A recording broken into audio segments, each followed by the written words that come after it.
पूरा नहीं किया गया, उसके बाद एक शब्द नहीं कहा गया हम लोगों के बारे में। और मुख्यमंत्री माननीय ऐसे चले गए, ऐसे ही चले गए, इसलिए ये नाराजगी इतना मदरसा शिक्षकों का सरकार के खिलाफ हो गया। वरना तो हम लोग खुशी खुशी यहाँ पर आए थे और ये उम्मीद लेकर आए थे कि आज माननीय मुख्यमंत्री जी हम लोगों की सारी मांग को पूरी कर देंगे। फिर भी नहीं पूरी कर पाए। हमारे लिए एक शब्द नहीं कहा। आज तक मदरसा के टीचरों को न मेडिकल दिया गया, न इंक्रीमेंट दिया गया, न एचआर दिया गया, तमाम चीजों से महरूम करके रखा। सिर्फ फिक्स सैलरी और महंगाई भत्ता दिया था। उसी में मुख्यमंत्री कहते हैं कि हम बराबर की सैलरी दे रहे हैं, जो सरासर झूठ है। देना अगर बराबरी का तो हमको इंक्रीमेंट दिया जाए, मेडिकल दिया जाए, एचआर दिया जाए, और यही तक मतलब हम हमेशा मुख्यमंत्री के साथ रहेंगे। लेकिन वे अफसरान जो है ये हम लोग को हमेशा बार बार जांच के नाम पे प्रताड़ित करते हैं, और जांच के छोटे छोटे बात के लिए ये मेरा भी 2 साल से सैलरी रोका हुआ है। जो चालू मदरसा है जिसको मानदेय दी जा रहे हैं उसमें जो कमी है उसको नहीं देखी जा रही है। ये भी बताया जा रहा है कि यहाँ पे टेबल वगैरह बेंच वगैरह कुछ भी नहीं है मदरसा बोर्ड में। सुनिए सर, टेबल बेंच अलमीरा वगैरह भवन भी बहुत जगह नहीं है, और झोपड़ी में मदरसा चल रही है, और भवन का भी माकूल इंतजाम नहीं। टॉयलेट चौक चौराहे में इधर उधर फजूल जगह में बनाया जा रहा। मदरसा में टॉयलेट वगैरह का भी जो सरकारी योजना चल रही है उसका भी हिस्सेदारी भागीदारी नहीं मिल रही है। दूसरी बात, मेन मुद्दा है कि बहाली होना, जो रिक्त पद है उस पर बहाली होना था। दूसरी बात, 2459 का जो जिला स्तरीय, बिहार स्तरीय और बार बार टीम गठित करके जो जांच की गई है उसका सत्यापन जो है फाइल बोर्ड में धूल फाक रही है। सचिवालय में भेजा गया कि ग्रांट दी जाएगी, उसको मान्यता दी जाएगी। उसके बाद जो है आज काफी वर्षों से 87 का जो है मंजूरी मदरसे को आज तक मानदेय नहीं दी। उसको 3 कैटेगरी में बांट करके अलग अलग जो है डिवाइड करके अलग अलग इंक्वायरी करवा करके वह भी तनाजा बढ़ाने का काम किया।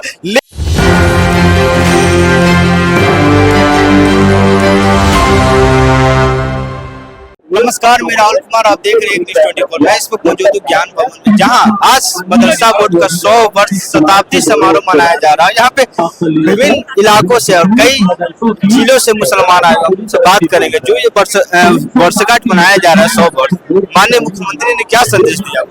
माननीय मुख्यमंत्री जी से हम लोग पूरे बिहार के मदरसा शिक्षक बहुत उम्मीद लेकर आए थे, और हम लोग को उम्मीद थी कि आज अभी माननीय मुख्यमंत्री जी ने ऐलान किया कि मदरसा के शिक्षकों को स्कूल के बराबर तनख्वाह दे रहे हैं, समान काम।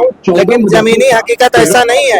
हम लोगों को का तनख्वाह स्कूल के तनख्वाह से बहुत कम है। और अभी माननीय मुख्यमंत्री जी ने यहीं से ऐलान किया कि हम मदरसा शिक्षकों को भी स्कूल के बराबर तनख्वाह दे रहे हैं, लेकिन ऐसा नहीं है। ये हकीकत में ऐसा कहीं पर भी नहीं है। दूसरी बात यह है कि स्कूल के शिक्षकों को मेडिकल मिल रहा है, वार्षिक वेतन वृद्धि है, और बहुत सारी सहूलत है। लेकिन हम मदरसा के शिक्षकों को ऐसा कुछ भी नहीं मिलता है। हम लोग को सिर्फ अनुदान मिलता है, और हम लोगों को ये उम्मीद दिलाई गई थी कि आज के मदरसा के प्रोग्राम में आप लोगों की सारी मांग को पूरा किया जाएगा। लेकिन जब ये मांग को पूरा नहीं किया गया, उसके बाद एक शब्द नहीं कहा गया हम लोगों के बारे में। और मुख्यमंत्री माननीय ऐसे चले गए, ऐसे ही चले गए, इसलिए ये नाराजगी इतना मदरसा शिक्षकों का सरकार के खिलाफ हो गया। वरना तो हम लोग खुशी खुशी यहाँ पर आए थे और ये उम्मीद लेकर आए थे कि आज माननीय मुख्यमंत्री जी हम लोगों की सारी मांग को पूरी कर देंगे। फिर भी नहीं पूरी कर पाए। हमारे लिए एक शब्द नहीं कहा। हमारे लिए एक शब्द नहीं कहा कि हम आपके लिए ये कर देंगे, ये कर देंगे। उल्टा उन्होंने ये कहा कि आपको स्कूल के बराबर तनख्वाह दे रहे हैं। ये सरासर झूठ है, पूरा झूठ है। बार बार हमेशा मुख्यमंत्री अपने ऐलान में कहते हैं कि हम मदरसा के असातिज़ा को स्कूल के बराबर सैलरी दे रहे हैं, जो सरासर झूठ है, झूठ है, झूठ है।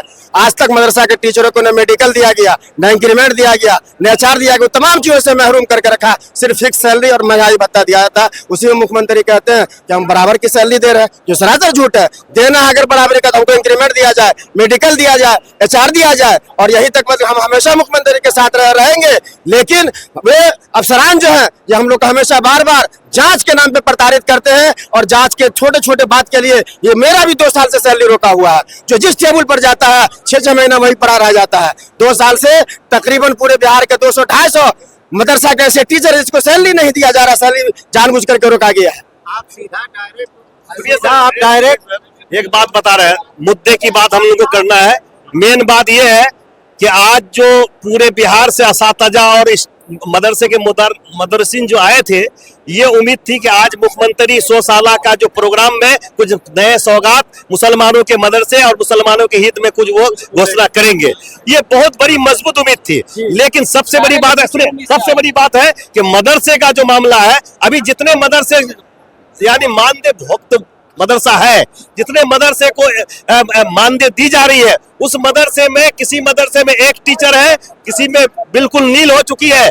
बहुत जमाने से बहाली नहीं हुई है, जो रिक्त पड़ा हुआ है। जो चालू मदरसा है जिसको मानदेय दी जा रहे हैं, उसमें जो कमी है उसको नहीं देखी जा रही है। ये भी बताया जा रहा है कि यहाँ पे टेबल वगैरह बेंच वगैरह कुछ भी नहीं है मदरसा बोर्ड में। सुनिए सर, टेबल बेंच अलमीरा वगैरह, अलमीरा वगैरह भवन भी बहुत जगह नहीं है।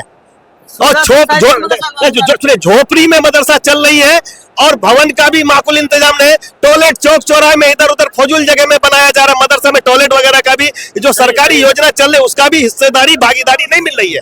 दूसरी बात, मेन मुद्दा है कि बहाली होना, जो रिक्त पद है उस पर बहाली होना था। दूसरी बात, 2459 का जो जिला स्तरीय, बिहार स्तरीय और बार टीम गठित करके जो जांच की गई है, उसका सत्यापन जो है फाइल बोर्ड में धूल फाक रही है। सचिवालय में भेजा गया कि ग्रांट दी जाएगी, उसको मान्यता दी जाएगी। उसके बाद जो है आज काफी वर्षों से 87 का जो है मंजूरी मदरसे को आज तक मानदेय नहीं दी। उसको 3 कैटेगरी में बांट करके अलग अलग जो है डिवाइड करके अलग अलग इंक्वायरी करवा करके वहां भी तनाजा बढ़ाने का काम किया। लेकिन एक जैसी होकर के, एक साथ होकर के सारे मदरसों का जांच प्रतिवेदन आज बोर्ड में रखी हुई है। उसको ग्रांट नहीं दी जा रही है, उसको मानदेय नहीं दी जा रही है। वो जो है चंदे पर, समाज के चंदे पर बच्चों को पढ़ा रहे हैं। और मुसलमानों का बुरा से बुरा बदतर हाल सच्चेट कमेटी ने जो रिपोर्ट दी है, अभी सुधार नहीं हुई है। कार्यक्रम मैं कहना चाहूंगा भैया, एक चेयरमैन साहब ने कहा था कि प्रोग्राम जो 100 साल प्रोग्राम होगा, ये आपको ईद के जैसी खुशी मिलेगी। यही कहा था ना, ईद के जैसी। यहाँ तो सेवाई का ही पता नहीं चला। यहाँ तो कोई घोषणा नहीं, नाम लेना कोई नहीं चाह रहा है। यहाँ बिजली बता रहा है, यहाँ सर गिरा रहा है। कुछ नहीं, ये गलत बात है। जो मकसद से हमें बुलाया गया वो मकसद की बात नहीं हुई। ये बोल रहे हैं कि 400 से हम 1100 कर दिए। यही बात हम सुनने के लिए नहीं आए। हमारे मदरसा में जा रहा है, मगर नई बात में कोई तोहफा नहीं। सबको बोला गया कि तोहफा, चुनावी बातें हैं, सब चुनावी सब वोटिंग का सिस्टम है। उनको वोट चाहिए और वोटिंग बना दी। उसको उम्मीद है सर, ये ईद की खुशी होने वाली थी, बहुत मायूसी सब शिक्षकों में हो रही है। इतनी बड़ी मतलब भीड़ हुई, इसमें नीतीश कुमार जी कुछ नहीं बोले, इन्हीं से उम्मीद थी। और खासकर जो 1128 मदरसे में 6 पे रिवीजन हुआ, सबका स्केल बराबर हुआ, लेकिन एक हाफिज शिक्षक है उसमें जिसका स्केल अभी भी 84 से कम है। इसके लिए मतलब गुहार लगाया गया, चेयरमैन साहब ने विश्वास दिलाया गया था कि नहीं ये काम आप लोगों का होगा, इंशाल्लाह सबका होगा, लेकिन यहाँ कोई भी कुछ नहीं। चुनाव में क्या परिणाम आएगा अपना का, चुनाव में क्या परिणाम आएगा, ये तो आप बिल्कुल समझ सकते हैं सर। माहौल उम्मीद से यहाँ आए हैं। अगर नीतीश कुमार अभी भी सब जितने भी मदरसे हैं 1637 से इंक्रीमेंट, हाउस, मेडिकल और पुराने उपराज का स्केल, अगर ये सब कर देते हैं तो फिर हम लोग नीतीश कुमार के साथ रहेंगे। और अगर ये काम नहीं करते हैं अगर जल्द से हल, तो हम लोग नीतीश कुमार के साथ नहीं रहेंगे। हम लोग जो है हमेशा नीतीश कुमार के साथ थे और अभी भी है, मगर हम लोगों का जो मसला है, जो 10 साल 11 साल से हम लोग भुखमरी के शिकार में है, तो 1637 वाले अगर कोई लेबर चपरासी में काम करता तो 10,000 12,000 कमाता, अपना मकान बचा लेता। मगर हम लोग 10 साल से 11 साल से बच्चे को पढ़ा करके अपना मकान, जेवर सब गिरवी रख दिया इस मदरसे के चक्कर में। मगर ये सरकार हम लोगों के लिए कुछ नहीं किया। आज भी मौका है नीतीश कुमार को कि हम लोगों का काम कर दे। अगला जो इलेक्शन 2025 का होने वाला है, फिर नीतीश कुमार ही जीत सकता है। अगर नहीं पेमेंट किया तो नीतीश कुमार को हम लोग उखाड़ फेंकेंगे। सबसे बड़ी मायूसी की बात यह है कि हम लोग इतने दूर से चल के मेहनत मुशक्कत के साथ आए हैं, और आने के बाद हम लोग जो उम्मीद लगा गए थे कि माननीय मुख्यमंत्री जी, वजीर आला के जुबान से हम लोग सुनना चाहते थे, एक भी लफ्ज नहीं सुने कि मदरसे के मुतालिक ये पेमेंट 2459 प्लस 1 फला, कुछ भी नहीं बोलने सुनने को मिला है।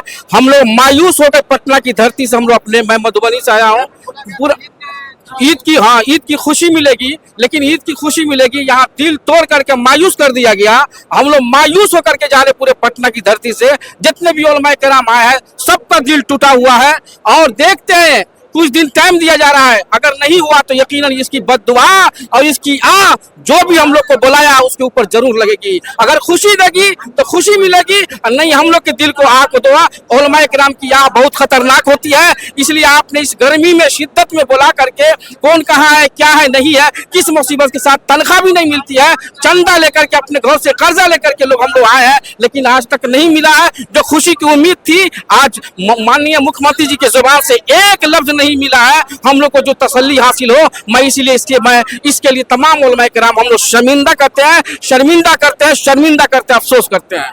तो जैसा कि आपको बता दें कि यहाँ पे पूरे मुसलमान गुस्से में है माननीय नीतीश कुमार के खिलाफ प्रदर्शन करेंगे। और बता दें कि जो ईद का सेवैया भी खिलाने वाले थे वो भी ना खिला पाए नीतीश कुमार। माननीय एक भी कार्यक्रम में कुछ शब्द बिना कहे हुए कार्यक्रम को खत्म कर दिया गया। यहाँ पे देख सकते हैं पूरी तरह से भीड़ अभी तक भी लगी हुई है और मुसलमानों को पूरा गुस्सा यहाँ पे भरा हुआ है। उनका क्या है कि 2025 में अगर हमारी बात को नहीं मानी जाए तो सरकार गिरा देंगे। और क्या कुछ होता है, इस तमाम वीडियो हमारे साथ बने रहे, देखते रहिए 24। धन्यवाद।